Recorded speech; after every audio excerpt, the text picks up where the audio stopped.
오늘 말씀의 본문은 에베소서 4장입니다. 에베소서 4장 4절로부터 16절인데 4장 4절에서 6절까지 말씀 먼저 봉독하겠습니다. 너희를 부르심의 한 소망 안에서 너희가 부르심을 받은 것 같이 한 몸과 한 성령이 있고 한 주와 한 믿음과 한 침례가 있으며 한 하나님이 계시니 곧 모든 것의 아버지시라. 그분께서는 모든 것 위에 계시고 모든 것에 두루 계시며 너희 모두 안에 계시느니라. 이 4절로부터 6절에는 우리가 믿는 이 기독교 신앙의 기본적인 사실이면서 위대한 그 진리에 그 초점을 맞춥니다. 한 주, 한 믿음, 한 침례, 한 하나님. 그리고 우리가 가진 소망도 한 소망이죠. 그리고 한 몸과 한 성령이 있습니다. 그 다음에 이제 7절로부터 16절까지는 이 그리스도인 몸이 성도들로 구성되어 있죠. 그 지체들이 받은 각종 다양한 선물, 개혁식으로는 은사라고 사용했던 그 단어입니다. 그 선물들이 무엇인지 기록합니다. 이 은사가 카리스마인 거 아시죠? 사람들이 보통 카리스마 있다 그러는데 그게 은사라는 뜻입니다. 하나님으로부터 받은 선물. 그리고 기독교계에서는 상당히 흥미로운 주제입니다. 물론 우리도 흥미를 느낄 수 있습니다. 사람들이 그 은사 받기를 많이 소망을 하기 때문에 그렇죠. 근데 그런 소망과는 별개로 성경 말씀이 뜻하는 그 영적인 선물에 관한 그 의미를 살펴보도록 하겠습니다. 이제 이 말씀을 이해하기 위해서 또 참고하기 위해서 다른 두 구절을 참고로 해야 되는데 한 곳이 로마서 12장 3절로부터 8절 말씀이고 그 다음에 고린도전서 12장, 13장, 14장입니다. 우리가 다 읽을 수는 없으니까요. 고린도전서는 12장 4절로 11절까지만 읽고요. 로마서 12장 3절로 8절에 있는 말씀을 읽어보겠습니다. 내게 주신 은혜를 힘입어 너희 가운데 있는 각 사람에게 말하노니 각 사람은 자기가 마땅히 생각할 것보다 더 높이 자기에 대하여 생각하지 말고 하나님께서 각 사람에게 믿음의 분량을 나누어 주신 대로 맑은 정신으로 생각하라. 우리가 한 몸에 많은 지체를 가지고 있되 모든 지체가 같은 직무를 가지고 있지는 아니하나니 이와 같이 우리도 여럿이지만 그리스도 안에서 한 몸이요 각 사람이 서로 지체이니라. 그런즉 우리에게 주신 은혜에 따라 우리가 다른 선물들을 가지고 있으니 대언이면 우리가 믿음의 분량대로 대언하고 혹은 사역이면 우리가 사역하는 일로 섬기며 가르치는 자는 가르치는 일로 섬기고 권면하는 자는 권면하는 일로 섬기며 주는 자는 단순함으로 그 일을 하고 다스리는 자는 부지런함으로 긍휼을 베푸는 자는 즐거움으로 할 것이니라. 여기 보면 많은 그 선물들이 나오는데 대언하고 가르치고 권면하는 것만 선물이 아니라 주는 것도 선물이라고 합니다. 형제 자매에게 주기를 좋아하거나 잘하는 것, 이것도 하나님의 선물이에요. 그리고 긍휼을 베푸는 자도 역시 이게 하나님의 선물입니다. 다음 고린도전서 12장 4절로 11절 말씀 보겠습니다. 이제 선물은 여러 가지나 같은 성령이시고 직무는 다르나 같은 주시며 활동은 여러 가지나 모든 것 안에서 모든 것을 행하시는 같은 하나님이 계시되 각 사람에게 성령의 나타남을 주신 것은 그것으로 말미암아 모두가 유익을 얻게 하려 하심이라. 어떤 사람에게는 성령을 통하여 지혜의 말씀을, 다른 사람에게는 같은 성령을 통하여 지식의 말씀을, 다른 사람에게는 같은 성령을 통하여 믿음을, 다른 사람에게는 같은 성령을 통하여 병 고치는 선물들을, 다른 사람에게는 기적들 행함을, 다른 사람에게는 대언함을, 다른 사람에게는 영들 분별함을, 다른 사람에게는 다른 여러 종류의 타 언어들을, 다른 사람에게는 타 언어들 통역함을 주셨으나 이 모든 것은 같은 그 한 성령께서 행하사 자신의 뜻대로 각 사람에게 개별적으로 나누어 주시는 것입니다. 지금 두 군데만 살펴봤어도 많은 그 선물들이 나오는데 지금 이 모든 선물들이 현대 교회에 다 적용되는 것은 아닙니다. 대언도 사라지고 예언도 그친다고 분명히 되어 있습니다. 그리고 영들 분별하는 것도 어떤 무슨 신비한 능력으로 하는 게 아니라 말씀으로 다 분별할 수 있습니다. 지금 그 방언 그쳤죠. 방언이 그쳤으니까 통역 필요 없고요. 지금 우리에게 있는 것은 지혜의 말씀, 지식의 말씀, 그리고 믿음, 그리고 로마서에서 말씀하는 가르치고 권면하고 다스리고 주고 긍휼을 베푸는 그런 일들이 남아있죠. 그런데 이 은사를 받은 것은 고린도 교회의 그 성도들이 초기에 자기들의 은사로 인해서 교만했던 것처럼 그 선물을 받은 사람을 돋보이고 잘나 보이라고 그걸 주신 건 아니에요. 베드로전서 4장 10절로부터 11절 말씀 보겠습니다. 각 사람이 선물을 받은 대로 하나님의 여러 가지 은혜를 맡은 선한 청지기로서 서로 그 선물을 써서 섬기라. 누구든지 말하려거든 하나님의 말씀들을 말하는 것 같이 하고 누구든지 섬기려거든 하나님께서 주시는 능력으로 하는 것 같이 그 일을 하라. 이것은 모든 일에서 예수 그리스도를 통해 하나님께서 영광을 받게 하려 함이니 그분께 찬양과 통치가 영원 무궁토록 있기를 원하노라. 아멘. 우리가 하나님으로부터 받은 선물을 써서 선한 청지기처럼 봉사를 해야 되는데 이것은 그 은혜를 받은 사람이 아니라 하나님께서 영광을 받게 하려는 것입니다. 자기가 영광을 받으려고 하면 안 돼요. 대부분 진리를 잘 알지 못하는 교회에서 아직도 방언하기를 추구하고 이런 사람들 있잖아요. 그 방언을 하면은 그걸 자기 자랑으로 여깁니다. 분명히 마귀가 시킨 방언을 하겠지만 이것을 여러 군데서 하나님께서 주신 이 선물에 대해서 말씀을 하는데 문맥이나 사용하는 단어들은 조금씩 다르지만 같은 말씀을 하고 계시는 거예요. 오늘 본문으로 삼은 에베소서 4장 4절로 6절은 이것을 요약한 말씀이라고 보시면 됩니다. 그 해석은 또 뒤에 7절부터 쭉 나오고 있죠. 그래서 우리는 이 4장 4절로부터 6절까지 하신 말씀에 대한 설명, 즉 7절로부터 이 뒷부분 그 말씀들을 중점적으로 살펴보겠습니다. 많은 선물이 있는데 여기에서는 이제 7절과 8절, 11절에 보면 이 선물을 주시는 분이 누구냐, 그리고 어떤 선물을 주시느냐 이런 것들을 말씀하고 있습니다.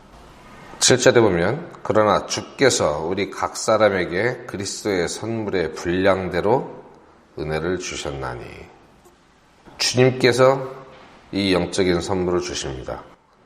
그리고 선물의 분량이라고 하는 것은 나중에 설명을 하는데 선물 자체가 은혜의 분량입니다. 그게 물론 구원받은 은혜하고는 별개의 말씀이에요. 그 사람에게 어떤 선물을 주셨다고 해서 남들보다 월등하게 더 큰 은혜를 주신 게 아니에요. 그것 자체가 은혜라는 거예요. 그걸 말씀하는 거예요.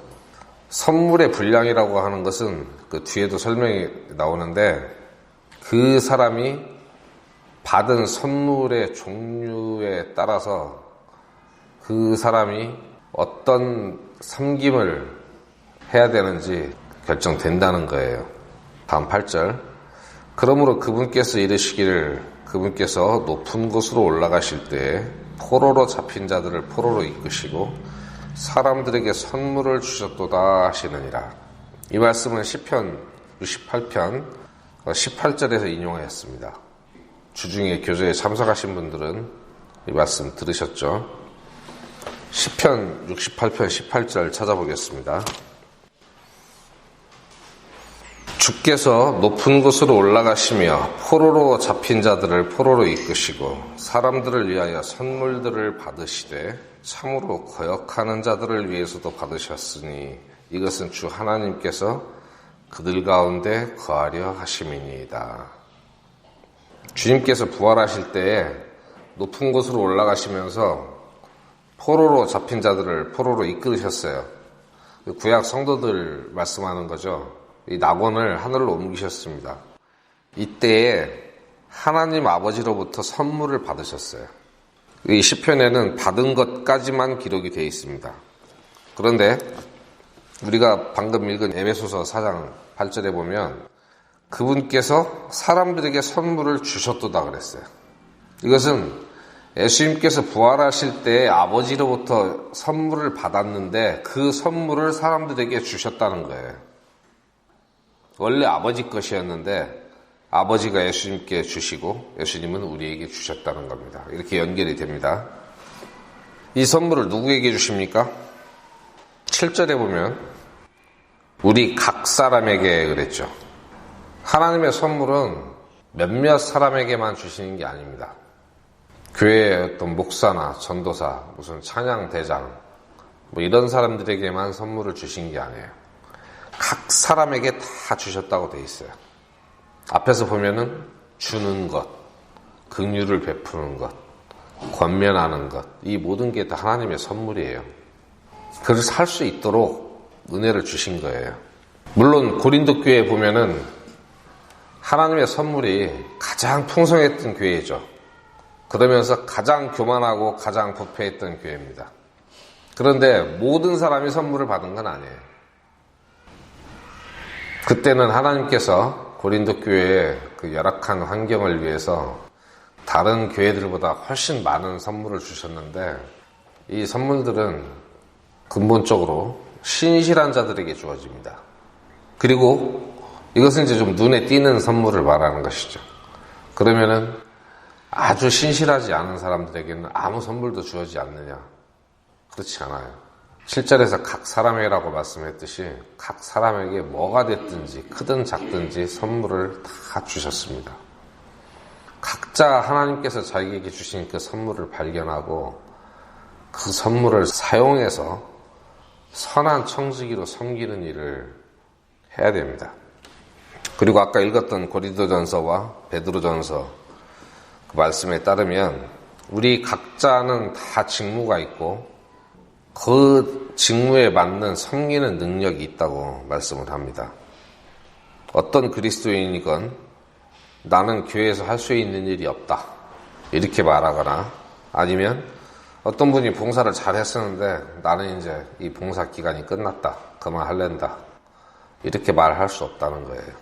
하나님께서 임명하신 그 직무는 하나님께서 이제 그만해라 은퇴하라고 하실 때까지 계속 해야 되는 겁니다. 자기가 결정하는 게 아니에요.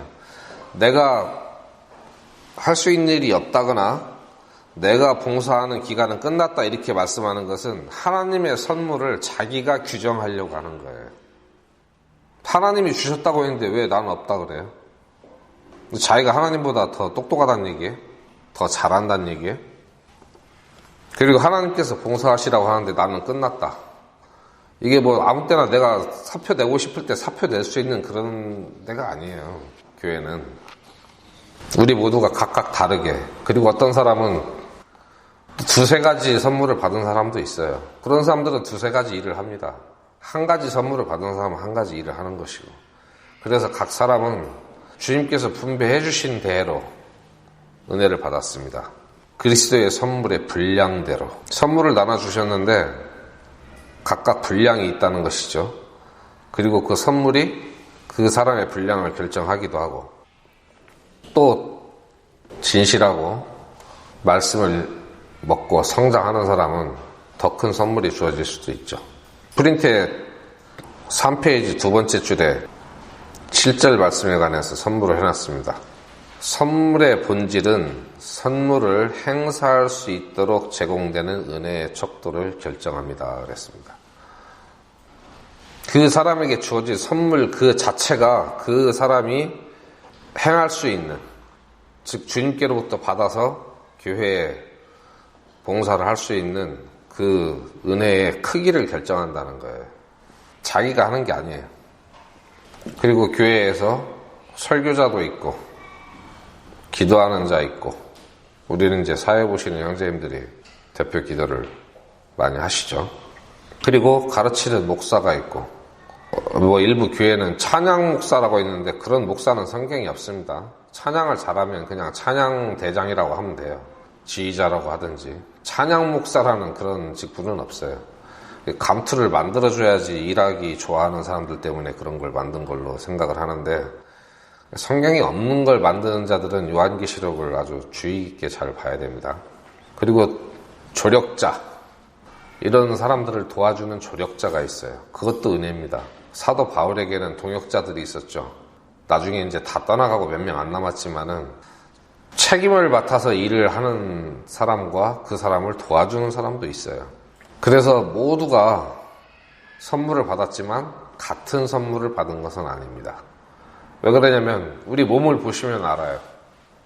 심지어 왼손과 오른손도 같지 않습니다. 주름, 지문 이런 거 보세요. 손금이라든지. 똑같은 곳은 피부 한 조각도 없어요. 다 다릅니다. 그리고 기능이 다른데 이 모든 것이 다 협력해서 우리 삶을 꾸려나가잖아요. 그래서 이 선물들은 아주 다양합니다. 11절에 보면 그분께서 더러는 사도로, 더러는 대언자로, 더러는 복음 전도자로, 더러는 목사 겸 교사로 주셨으니 그랬습니다. 이것은 이제 교회를 위해서 주시는 특별한 선물입니다. 그리고 우리가 2장 20절에서 봤듯이 이 사도들과 대언자들이 교회의 기초를 놓을 목적으로 교회의 선물로 주어졌습니다. 여기서 말하는 전도자, 복음 전도자죠. 이 전도자의 사역은 특별히 아직 회심하지 않은 사람들, 즉 구원받지 않은 사람들을 향한 것입니다. 그리고 이 목사라는 단어는 원래는 목자라고 되어 있어요. 목자. 양떼를 돌보는 자죠. 그런데 겸 교사라고 되어 있어요. 교사의 임무는 그래서 목사하고 같아요. 돌보고 말씀을 가르치는 일. 돌보는 걸 다른 말로 다스린다고 합니다. 예수님께서 베드로에게 내 어린 양을 먹이라 그러셨죠. 3번 말씀하셨어요. 그리고 사도행전에 보면은 20장 28절에 그러므로 너희 자신과 온 양떼의 주의를 기울이라. 자신과 온 양떼. 자신도 잘 살펴봐야 된다는 얘기예요. 자기도 말씀을 잘 배우고 또 공부하고 자기 신앙을 위해서도 주의를 기울이고 그리고 온 양떼에도 주의를 기울여야 됩니다. 성령님께서 너희를 그들의 감독자로 삼으사 하나님의 교회 곧 그분께서 자신의 피로 사신 교회를 먹이게 하셨느니라. 그래서 이 목사의 책무는 말씀을 먹이는 거예요. 성도들에게. 그 먹이는 것은 아기들에게 젖을 주고 그리고 성숙한 사람들에게는 고기도 주고 그러는 겁니다. 그래서 말씀을 좀 어렵지만 깊이 있게 들어가면서 공부를 할 때도 있고 새로운 성도들이 생기고 하면은 좀 같은 말씀이라도 쉽게 가르치고 이걸 번갈아가며 하는 거예요. 동시에 다 할 수는 없잖아요. 그리고 같은 시간에도 좀 쉬운 말씀이 있고 어려운 말씀도 있고 그래요. 자기 소화력대로 먹으면 되는 거예요. 나는 이 말씀이 이해가 안 된다. 그거는 그 말씀이 잘못된 게 아니고 자기의 소화력이 떨어지는 거예요. 자기가 먹을 수 있는 것만 먹으면 됩니다. 1살짜리 아기 앞에 우유와 쇠고기가 있는데 쇠고기가 그 앞에 있는 건 잘못됐다. 그렇게 말할 수 없는 거예요. 그 옆에는 또 장성 환자가 또 있거든요. 자기가 소화시킬 수 있는 음식을 먹으면 돼요. 그리고 은혜에는 다 분량이 있습니다. 같은 말씀을 들어도 이해가 되는 사람이 있고 안 되는 사람이 있어요. 안 되다가 또 시간이 지나면 자기가 성장하면 이해가 되기도 합니다. 자기 수준에서 판단하려고 하지 마세요. 그게 미련한 짓이에요. 그러면 이 선물들을 주신 목적이 무엇이냐? 12절 보겠습니다. 이것은 성도들을 완전하게 하고 섬기는 일을 하게 하며 그리스도의 몸을 세우게 하려 하심이라. 그리고 14절로부터 15절 보겠습니다. 이것은 우리가 이제부터 더 이상 아이가 되지 아니하여 사람들의 속임수와 몰래 숨어서 속이려 하는 자들이 사용하는 간교한 술수로 말미암아 교리의 모든 바람에 이리저리 흔들려 밀려 다니지 아니하고 오직 사랑 안에서 진리를 말하며 모든 일에서 그분 안에 이르도록 성장하게 하려 함이라. 그분은 머리시니 곧 그리스도시니라. 12절에서 말씀하는 것이 뭐냐면은 서비스 준비. 서비스가 뭐죠? 우리말로 봉사. 우리는 기본적으로 서비스 정신을 가지고 있어야 됩니다. 그래서 서비스 하는 거예요.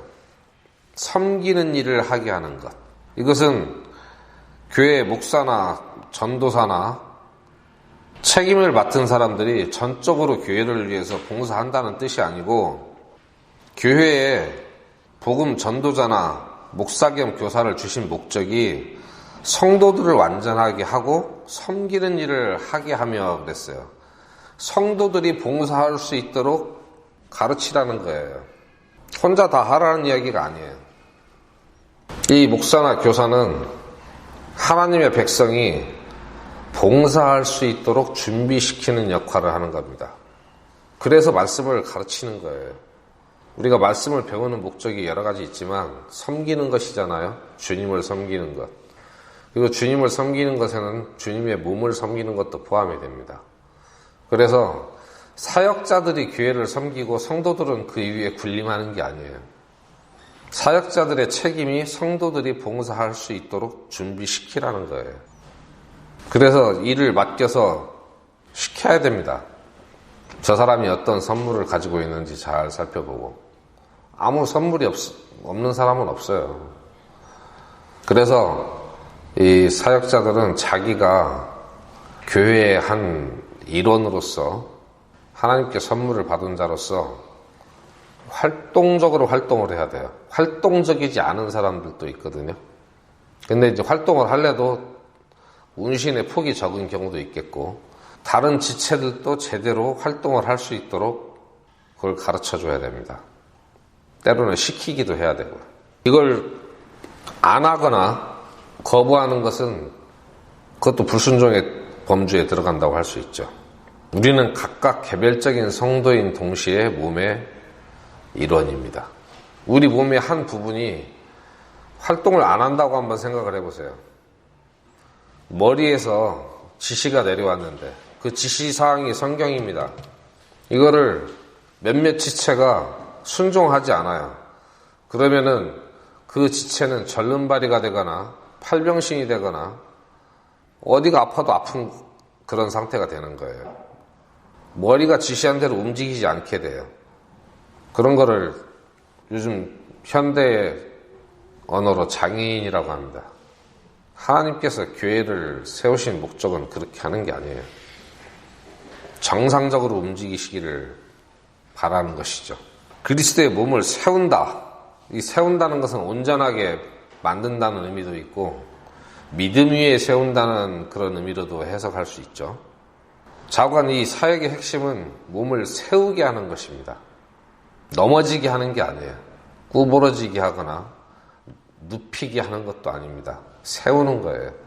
세우는 것은 주님 앞에서 바르게 쓰는 것. 이것은 온전한 그 믿음의 반석 위에 교회가 세워지는 걸 말하는 겁니다. 그리고 14절에 보면 이런 일들을 하는 그 이유가 뭐냐.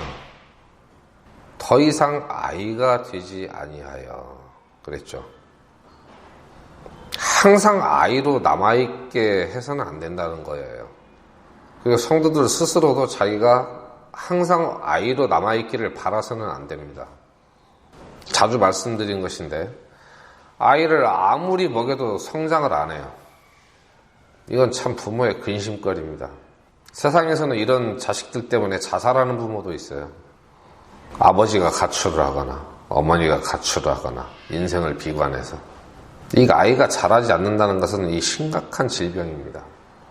그런데 육신의 그 아이들과 달리 그리스도인들은 영적인 아이로 태어나는데 자기 의지에 따라서 자기가 순종하고자 하는 정도에 따라서 얼마든지 성장의 정도를 스스로 결정할 수 있다는 겁니다.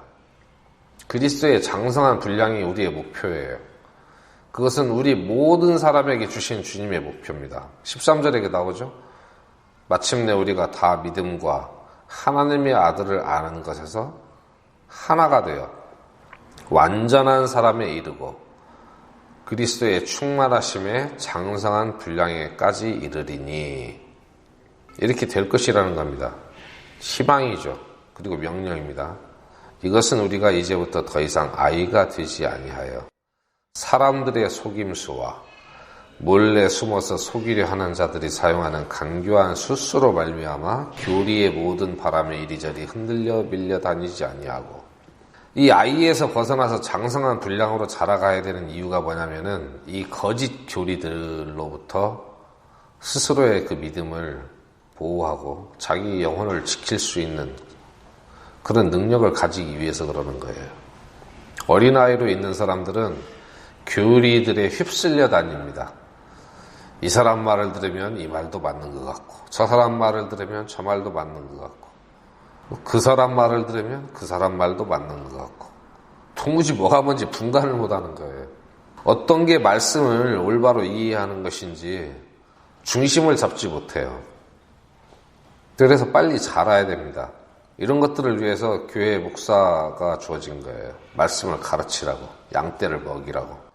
빨리 먹고 자라야 됩니다. 저는 이게 불과 열심히 말씀을 듣고 성경을 공부하는 사람들은 한 2, 3년이면 이단에 흔들리지 않은 정도까지 된다고 봐요. 좀 게으른 사람들은 한 10년. 근데 20년, 30년이 돼도 나는 하나님의 어린 양이니까 나는 목사님 말씀만 잘 들으면 돼. 그런 사람들 있잖아요. 그 이단에 금방 넘어갑니다. 아니면 그런 사람들이 이제 이단에 안 넘어가는 방법은 세뇌가 돼가지고 그 목사가 하나님 다음 정도 되는 정도로 생각하는 사람은 딴 데 안 넘어가요. 근데 그게 이단이에요. 그거 자체가 그게 이단이에요. 한 이단에 빠져서 다른 이단에 절대 안 넘어가는 거죠. 그래봐야 이단이에요. 장티푸스나 콜레라나 다 전염병이지 뭐. 안 그래요? 농약이나 쥐약이나 거기서 거기죠. 목사한테 빠지는 것, 이것도 이단입니다. 그런데 잘 가르쳐주면 잘 받아 먹어야 되는데 그걸 또 안 먹어요. 단식 투쟁을 하는 그리스도인들이 있어요. 음식을 주면 할짝할짝 맛만 보고 안 먹어요. 가만히 두어서 또 떠먹여주기만 바라는 사람들도 있습니다. 자기가 수저를 들고 음식을 떠서 먹어야죠. 때가 되면. 개인적으로 성경을 보는 시간들을 확보를 해야 된다는 뜻이에요. 그리고 묵상하고. 왜 그러냐면 주님께서는 우리가 자라기를 바라고 계시기 때문에 그래요. 14절에 그 목적이 나오잖아요. 더 이상 아이가 되지 아니하기를 바라는 거예요. 절대 그걸 원하지 않으세요. 우리가 성장하기를 원하십니다. 그런 목적이 있으시니까 주님은 이 자신의 몸인 교회들에게 여러 가지 선물들을 주셨는데, 이 초대교회 때는 사도, 대언자가 있었어요. 그리고 복음 전도만 전문적으로 하는 그런 선물을 받은 사람도 있었고, 그리고 교회에서 말씀을 가르치고 하나님의 그 양떼를 돌보는 목사도 주셨고, 지금은 사도하고 대언자는 없습니다. 이 대언자는 뭐냐면 초대교회 시절에 사도들도 부족하고 성경도 없고 했을 때 그 교회에 하나님의 메시지를 전달했던 그런 은사를 받았던 사람들을 말해요. 지금은 성경 말씀이 하나님의 계시로 완성이 되었기 때문에 이런 대언자는 없습니다. 성경 자체가 대언이에요. 그리고 사도는 초대교회 시대 때 끝났습니다. 더 이상 사도는 없어요. 몇 년 전부터 유행한 게 미국에서 시작한 신사도 운동이라는 게 있는데 사도는 없어요. 더 이상. 자기가 사도라면은 사도들에게 나타났던 모든 기적을 다 행해야 됩니다. 뭐 병을 낫게 하고 뭐 이런 것부터 시작해서 나았다가 재발되면 안 돼요. 그리고 죽은 사람도 살릴 수 있어야 됩니다. 그런데 이 사람들이 맨 하는 게 뭐냐면 사람 뒤로 잡아뜨리는 것만 해요. 사기꾼들입니다. 다음 15절 보겠습니다. 오직 사랑 안에서 진리를 말하며 모든 일에서 그분 안에 이르도록 성장하게 하려 함이라. 그분 안에 이르도록. 우리가 주님 안에서 산다고 하는 것이 순종하는 삶이라고 말씀드렸죠. 그분 안에 이르도록 성장하게 하려 함이라. 이건 뭐예요? 말씀에 아주 순종을 잘하는 사람이 되도록 성장하게 하려 한다는 말씀하고 거의 같은 뜻이에요. 마귀는요, 그리스도의 적이죠. 그래서 마귀가 보낸 기름 부음 받은 자를 적그리스도라고 합니다. 그리스도의 적이라는 뜻이에요. 하나님을 부인하고 예수 그리스도를 부인하는 자들. 현대에는 국가적으로 그런 것을 하는 사람들이 있어요. 지금 전 세계에는 이제 중국과 북한이 남아있죠. 공산주의자들. 이런 사람들은 그리스도의 적입니다. 하나님이 멸망시키실 거예요. 근데 이 사람들은 선택받은 사람들까지도 속일 수가 있어요. 여기서 선택받은 사람이라고 하는 건 이제 유대인들을 말하는데 그리스도인들도 마찬가지로 속일 수 있습니다. 눈에 띄면서도 아주 강력한 그 이단 사상인데 사회적 약자라는 이름하에 파고 들어옵니다. 자기들의 사상을 가지고. 그게 이제 사회적 약자가 전에는 무슨 말이었냐면은 노동자 농민이었어요. 그런데 그게 이제 문명 사회에서 자본주의 사회에서 먹히질 않으니까 말을 바꾼 거예요. 그리고 노동자 농민들이 잘 살게 되다 보니까 혁명을 할 생각을 안 해요.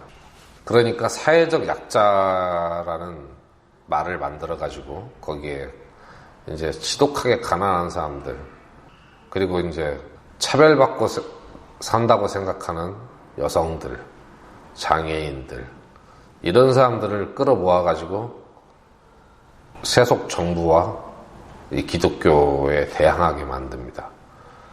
그리고 기존 질서를 파괴하기 위해서 포스트 모더니즘이라는 사상도 만들고 이게 전부 그리스도를 대적하는 마귀의 술책이에요. 그런 것들을 이길 뿐만이 아니라 또 기독교 안에 있는 수많은 이단 사상들. 한국에 지금 좌파 목사들 얼마나 많은 줄 아세요? KCC에 있는 목사들을 다 좌파입니다. 이 사람들의 목적은 어떻게든지 사람들의 마음으로부터 그리스도를 뺏어가는 거예요. 하나님의 섭리를 따르지 않고 자기들이 이 세상을 변혁시키겠다고 꿈꾸는 자들이죠. 교리적으로 그렇게 하는 사람들은 대표적으로 감리교인들이에요. 행위 구원을 주장하거든요. 선행을 통해서 구원받는다. 카톨릭 교리하고 똑같아요. 이 모든 것들은 복음을 파괴하는 교리들입니다. 어떻게 행위로 구원받습니까? 청량리에서 밥 퍼주면 구원받습니까? 그렇지 않아요. 구원은 오직 은혜로만 받는 것인데 행위 그리고 어떤 영적인 아주 신비한 계시를 받아야 된다. 혹은 우리 스스로 완전히 죄 없는 삶을 이루어야지 구원을 받을 수 있다. 이렇게 주장하는 사람들도 있고요. 복음의 진리에 어긋나는 모든 것은 이단입니다. 그 이단들은요, 수백 가지가 넘어요. 그래서 그걸 다 공부할 시간이 없습니다. 우리 일생 동안 다 공부해도 보통 그리스도인들은 먹고 살기 바빠가지고 그거 다 배울 수가 없어요. 가장 좋은 방법은 진리를 명확하게 아는 겁니다. 진리를 명확하게 알고 그 진리가 아닌 모든 것은 다 이단이에요. 쉽잖아요. 네? 2단 300가지 배우는 것보다 진리 한 가지 배우는 게 훨씬 쉽지 않습니까? 그렇게 하시면 돼요. 우리가 진리 안에서 가르침을 받고 또 우리도 스스로도 진리를 말해야 됩니다. 거짓 교리를 말하면 안 돼요. 진리를 정확하게 알면요, 이 마귀의 술책을 간파하기가 아주 쉽습니다. 진리 아닌 건 다 거짓말이거든요. 이런 걸 가르치라고 목사나 교사를 교회에 주신 거예요. 그리고 13절, 이런 선물들이 주시는 목적, 아까 읽었었죠. 그리스도의 충만하신 그 분량에까지 이르도록 하기 위해서 이런 선물들을 주셨습니다. 그러면 이 선물들은 언제까지 필요합니까? 13절에 말씀한 완전한 사람에 이르고 그리스도의 충만하심에 장성한 분량에 이르기까지, 그때까지만 필요합니다. 그때가 지나고 나면 우리가 주님과 함께 있을 거예요.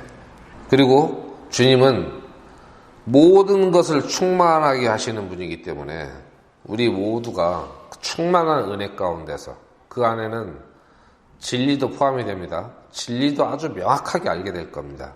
더 이상 이런 선물들이 필요 없어요. 그때가 되면 기도도 할 필요 없겠죠. 모든 소원이 다 이루어졌는데. 우리 교회 시작할 때 목표를 말씀드린 적이 있어요. 우리 교회 형제 자매님들이 하루속히 목사나 설교자가 필요 없는 그런 그리스도인들이 되기를 바란다는 말씀을 드린 적이 있어요. 자기 스스로 성경을 읽고 이해할 수 있고 주님께 순종하는 삶을 살아갈 수 있는 목사가 필요 없잖아요. 하루속히 다 그렇게 돼야 돼요. 우리가 바라는 것, 주님이 다시 오시는 그 날을 기다리고 있죠. 그때가 되면 이 모든 게 다 필요가 없어요. 이런 선물이 필요 없는 날이 빨리 오기를 저는 바라고 있어요. 우리 모두가 예수님의 그 충만하심 안에서 우리도 그 충만하고 장성한 분량을 이룰 거예요. 주님께서 그렇게 해주실 것입니다. 그날이 빨리 오기를 바랍니다. 그러면은 더 이상 주님 외에 다른 것을 바라지도 않을 것이고 헛된 꿈을 꾸지도 않을 것이고 이 세상에 부질없는 고생도 다 끝날 겁니다.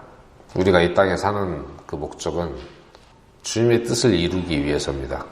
그것을 위해서 말씀을 배우고 우리가 각자 맡은 대로 선한 청지기로서 봉사하는 겁니다. 그렇게 함으로 인해서 우리가 그리스도 안으로 들어가는 삶이 되는 겁니다. 그걸 못하고 있으면 우리가 신분상으로는 주님 안에 있지만 우리 생활 속에서는 주님 밖에 있는 것이 되는 것이거든요. 모든 일에서 그분 안에 이르도록, 한두 가지 일에서가 아니라 우리 삶의 모든 일에서 그분 안에 이르도록, 즉 우리 삶의 모든 부분에서 순종하는 삶이 이루어질 수 있도록 성장한 그 날이 속히 오기를 바랍니다. 기도하고 마치겠습니다. 은혜로우신 주님, 이 시간 주님께서 아버지로부터 받아 교회에 주신 여러 가지 선물들에 관하여 말씀들을 살펴보았습니다. 그 선물들이 주신 목적대로 쓰이고 선물을 받은 자는 받은 자기의 분량만큼 선한 청지기로서 충실하게 자기 직무를 다하는 지체들이 되어서 주님의 몸인 이 교회를 이루고 또 우리 자신들이 성장해가는 일에 대해서 주님의 목적하신 뜻에 부합하는 삶으로 순종하는 교회가 될 수 있도록 우리를 이끌어 주시옵소서. 우리를 사랑하시는 예수 그리스도의 이름으로 기도드립니다. 아멘.